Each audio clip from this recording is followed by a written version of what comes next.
দর্শক, ঈদ যাত্রার খবর জানতে আমরা সদরঘাট লঞ্চ টার্মিনালে যেতে চাই। আমাদের সহকর্মী মাহমুদুল হাসান ইমন সেখানে আছেন। ইমন, একটু জানাবেন লঞ্চ টার্মিনালে ঘরমুখী মানুষের ভিড় আজ কেমন দেখছেন? বাড়তি ভাড়া নেওয়ার ব্যাপারে কোনো অভিযোগ রয়েছে কিনা যাত্রীদের?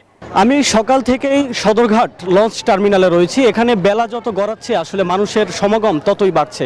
তবে সমাগম বাড়লেও মানুষের ভিতর সচেতনতা বাড়ছে না। আমি যদি আপনাকে একটু দেখাতে চাই, কিছুক্ষণ আগেই আমার এই সামনের লঞ্চটি এসে ঘাটে ভেড়ে এবং ঘাটে ভেড়ার সাথে সাথেই সিঁড়ি দেওয়ার আগেই মানুষজন আসলে হুমড়ি খেয়ে উঠে পড়ে।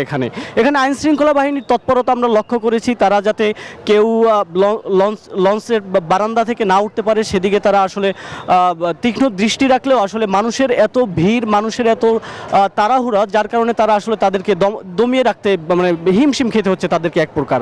আর সকাল থেকে দক্ষিণবঙ্গের যে আসলে একটা main point Sadarghat launch terminal, যেখান থেকে আসলে মানুষজন দক্ষিণবঙ্গের দিকে যাত্রা করে, তাদের নানা ধরনের দুর্ভোগ এবং অভিযোগের কথা আমরা শুনেছি। তারা যেটা বলছে যে আসলে লঞ্চ অতিরিক্ত যাত্রী বহন করছে এবং যে কেবিনের ভাড়া ৩,০০০ টাকা, সে কেবিনের ভাড়া তারা চাচ্ছে ৮,০০০ টাকা পর্যন্ত। তবে আইনশৃঙ্খলা বাহিনীর সদস্যদের সঙ্গে আমার কথা হয়েছে।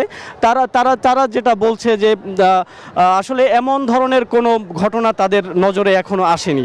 এই ছিল সদরঘাট লঞ্চ টার্মিনাল থেকে আমার কাছে সর্বশেষ তথ্য। কলি, ধন্যবাদ ইমন। আমি কি কিছু ধরেছি নাকি? আপুটা আপনাকে চেক আউট করছে। জাস্ট কুল থাকুন।